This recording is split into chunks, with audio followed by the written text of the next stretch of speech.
అయ్యప్ప స్వామి ఎవరు? అయ్యప్ప ఎవరికి జన్మించాడు? మోహిని ఎవరు? భస్మాసురుడు ఎవరు? అయ్యప్ప మహిషిని ఎలా హతమార్చాడు? భక్తులు ఎందుకు అయ్యప్ప స్వామి కోసం మాల వేసుకుని శబరిమలకి వెళతారు? ఇవన్నీ ఈ రోజు వీడియోలో తెలుసుకుందాం. చాలా కష్టపడి మన అయ్యప్ప స్వామి భక్తుల కోసం వీడియో చేస్తున్నాం. మీ సపోర్ట్ మాకు కావాలి. పూర్వం రంభ మహిషి రూపం ధరించినప్పుడు ఆమెకు మహిషాసురుడు అనే రాక్షసుడు జన్మించాడు. మహిష అంటే గేదె, అసుర అంటే రాక్షసుడు. బ్రహ్మకు కఠోరంగా తపస్సు చేసి కేవలం ఆడవాళ్ల చేతుల్లోనే మరణం ఉండేలా వరం కోరుకోగా బ్రహ్మ వరం ఇవ్వడంతో మహిషాసురుడు చేస్తున్న ఎన్నో అరాచకాలను ఆపలేక బ్రహ్మ, విష్ణువు, శివుడు ఈ ముగ్గురు కలిసి దుర్గాదేవిని సృష్టిస్తారు. దుర్గమ్మ 9 రోజులు వేరు వేరు రూపాలతో మహిషాసురుడితో యుద్ధం చేసి హతమార్చి లోకానికి శాంతిని తెస్తుంది. దుర్గమ్మ మహిషాసురుడిని ఎలా హతమార్చిందో దాని గురించి డీటెయిల్ గా వీడియో చేశాము. అది ఇంకా చూడకపోతే మన తెలుగు హిస్టరీ టేల్స్ ఛానల్లో ఉంది, చూసి ఆనందించండి. తన అన్నను ఇలా దేవుళ్ళు అందరూ కలిసి కుటపన్ని చంపారు అని తెలుసుకున్న మహిషి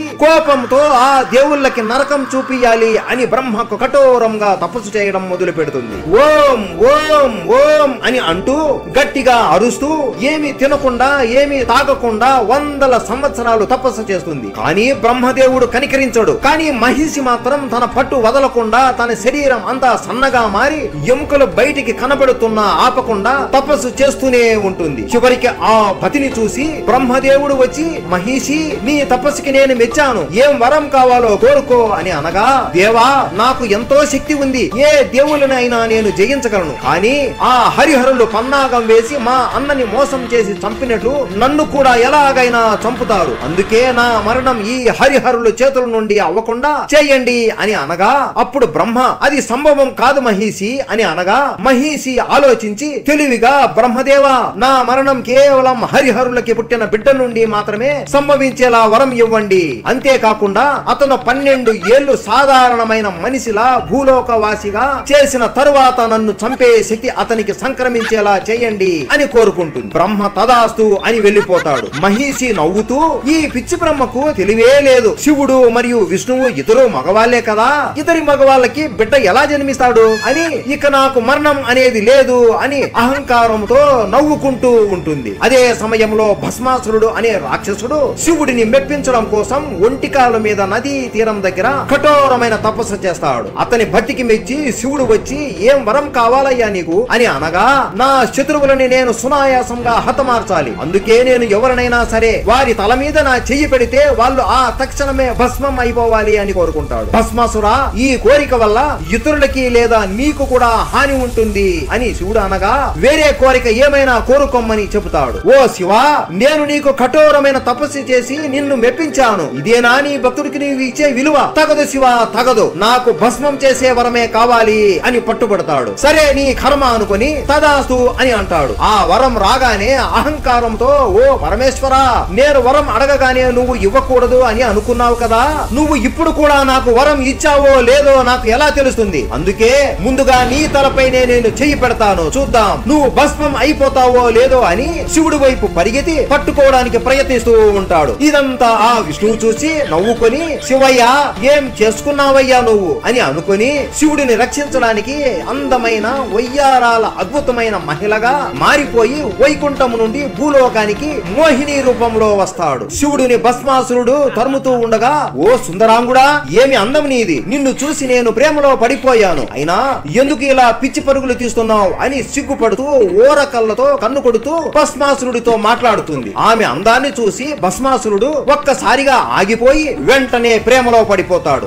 రారా సుందరాంగుడా, రా నాతో రా అని వయ్యారంగా నది ఒడ్డుకు తీసుకుని వెళ్లి మోహిని నాట్యం చేస్తుంది. ఆమె అందం చూసి మైమరిచిపోయి అతను కూడా నాట్యం చేస్తాడు. ఆమె నవ్వుతుంటే అతను కూడా నవ్వుతాడు. ఆమె కన్ను కొడితే ఇతను కూడా కన్ను కొడతాడు. భస్మాసురుడు శృంగారం చేద్దామని దగ్గరికి వెళుతుండగా మోహిని నాట్యం చేస్తూనే మెల్లగా దూరం వెళ్లేది. మోహిని భస్మాసురుడిని కళ్ళలో కళ్ళు పెట్టి చూస్తూ దగ్గర రమ్మని నాట్యం చేసి మెల్లగా ఆమె చెయ్యి తల మీద పెట్టుకుంటుంది. భస్మాసురుడు కూడా కామంలో మునిగిపోయి అతను కూడా ఏమి ఆలోచించకుండా తల మీద చెయ్యి పెట్టుకుంటాడు. అంతే, వెంటనే అగ్ని జ్వాలల్లో భస్మం అయిపోతాడు. శివుడు మోహినిని చూసి ఆమె అందాన్ని చూసి ప్రేమలో పడిపోతాడు. వీళ్ళిద్దరి కలయికలో ఒక శ్వేత బిందువు ఉద్భవిస్తుంది. ఆ బిందువులో నుండి అయ్యప్ప స్వామి జన్మిస్తాడు. అయ్యప్ప స్వామి మహిషిని ఎలా హతమార్చాడో ఇప్పుడు తెలుసుకుందాం. ఈ కలియుగంలో ధర్మం ఒంటి పాదం మీద నడుస్తూ ఉంటుంది. ఆ ధర్మాన్ని కాపాడేందుకు హరిహరుల కలయికతో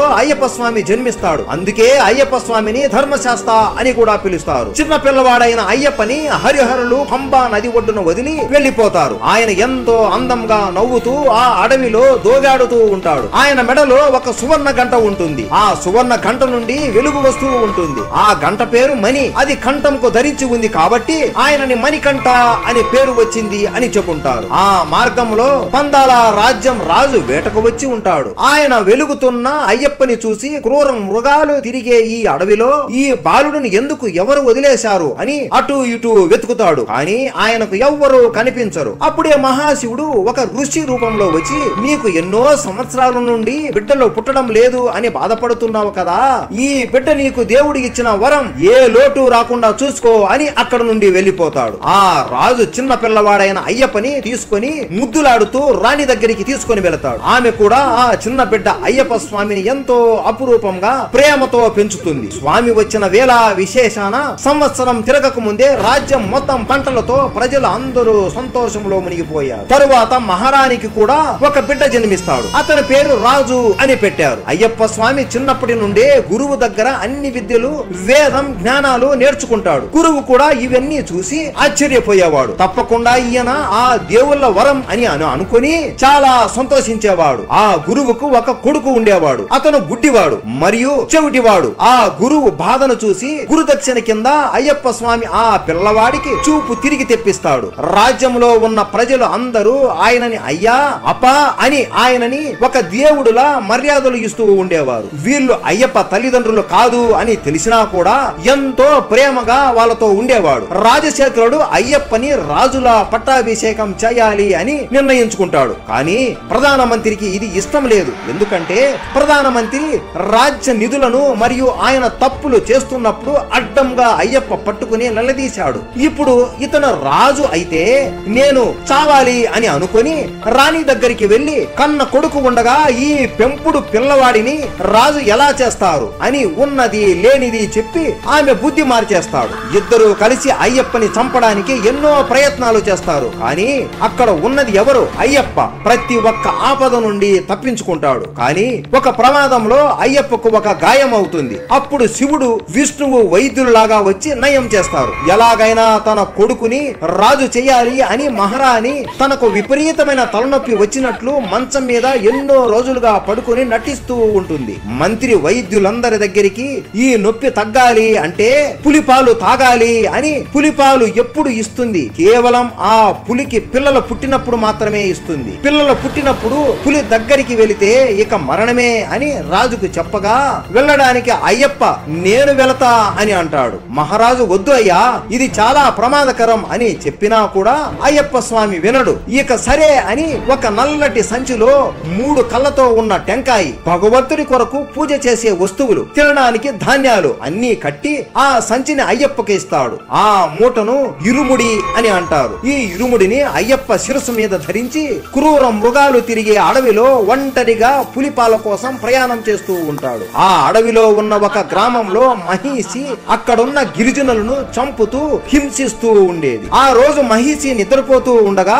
కలలోని మృత్యువు తల మీద ఇరుముడి పెట్టుకుని ఈ అడవిలోనే తిరుగుతూ ఉన్నాడు. నీ మరణం రేపే అని ఒక కల వస్తుంది. కోపంతో నాకు మరణమా అని గర్వంగా అయ్యప్ప దగ్గరికి వెళుతుంది. మహిషి అయ్యప్ప వెతుకుతున్న మార్గంలో నిలబడి, రా బాలుడా రా, నాతో యుద్ధం చెయ్యి అని అస్త్రాలు వదులుతుంది. అయ్యప్ప స్వామి అప్పుడు కూడా నవ్వుతూ మహిషితో కఠోరమైన యుద్ధం చేస్తాడు. ఆ యుద్ధాన్ని చూడడానికి దేవతలందరూ భూమి మీదకి దిగి వచ్చారు. అయ్యప్ప గుద్దే గుద్దులకి మహిషి రక్తం కక్కుకొని ప్రాణం వదిలేస్తుంది. మరణించిన ఆ ఘోరమైన శరీరం నుండి అందమైన లీలావతి అనే కన్య ఉద్భవిస్తుంది. ఆమె పూర్వ జన్మలో ఒక మహాముని కుమార్తె, ఎంతో అందంగా ఉండేది.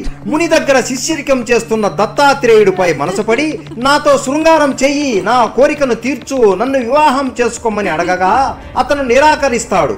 ఆమె వెళ్లి మహామునిని అడగగా, అమ్మా ఆ దత్తాత్రేయుడు నీకు అన్నలాంటి వాడు అని ఎంత చెప్పినా లేదు, నాకు అతను కావాలి అని అనగా, ఓ మూర్ఖపుత్రి, ఏంటి ఈ కామవాంఛ? ఈ అందాన్ని చూసుకునే కదా నీకు గర్వం. వచ్చే జన్మలో నువ్వు మహిషి అనే ఒక రాక్షసురాలిగా జన్మిస్తావు జన్మించావు అని శపిస్తాడు. అలా మహిషిలా జన్మించి అయ్యప్ప స్వామి ద్వారా లీలావతికి శాప విమోచనం కలుగుతుంది. అందగాడు అయిన అయ్యప్పని చూసి నన్ను వివాహం చేసుకోమని కోరగా లీలావతి, ఇంత జరిగినా కూడా నీ మోహపు కోరికలు విడలేకపోతున్నావే, ఈ జన్మలో నేను బ్రహ్మచారుడిని, వేరేది ఏమైనా కోరుకో తీరుస్తాను అని అనగా లీలావతి ఏడుస్తూ, స్వామి నన్ను క్షమించండి, మీకు ఎప్పుడూ పూజలు చేసుకుండేలా ఆశీర్వదించండి అని కోరుకుంటుంది. సరే అమ్మా, ఇక నుండి నువ్వు మాలికా పురోత్తం అనే పేరుతో నా భక్తుల చేతిలో పూజలు అందుకుంటావు, వాళ్ళని నువ్వే కటాక్షించాలి అని వరం ఇస్తాడు. ఇప్పటికీ కూడా శబరిమలలో మాలికా పురోత్తంని భక్తులు పూజిస్తారు. ఇదంతా గమనించిన శివుడు అయ్యప్ప దగ్గరికి వచ్చి, నాయనా ఈ భూమి మీదకు వచ్చిన కార్యం ముగించావు, ఇక నాతో వచ్చేయ్ అని అనగా, లేదు తండ్రి,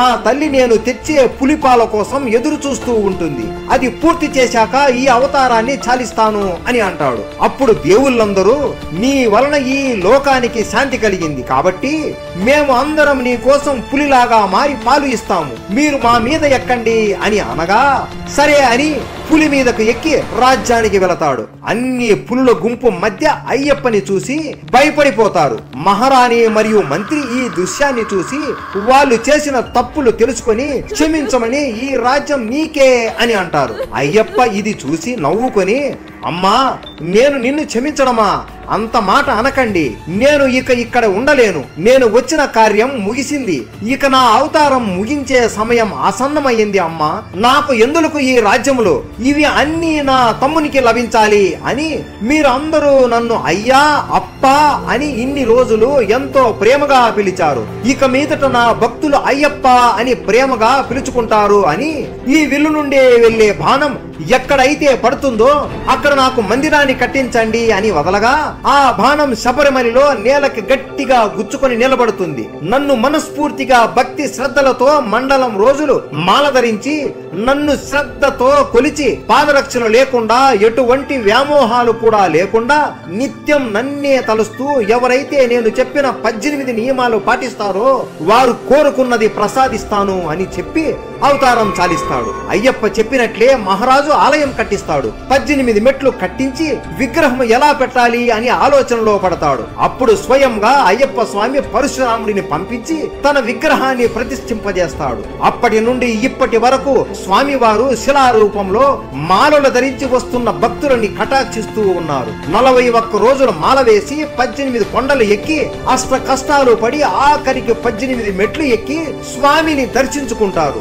ఈ మాల వేసిన తరువాత తాగుడు మానేసి వాళ్ళ జీవితాలు ఎంతో సంతోషంగా ఉన్నాయి అని చాలా మంది చెప్పుకుంటారు. ఇది పూర్తి అయ్యప్ప స్వామి వారి కథ. ఇంకా అయ్యప్ప స్వామి వారి గురించి తెలుసుకోవాలి అంటే చెప్పండి, మీ కోసం తప్పకుండా మరిన్ని వీడియోలు చేస్తాము. స్వామియే శరణమయ్యప్ప అని కామెంట్ చేసి మా ఛానల్ తెలుగు హిస్టరీ టేల్స్ ని సబ్స్క్రైబ్ చేసుకోండి.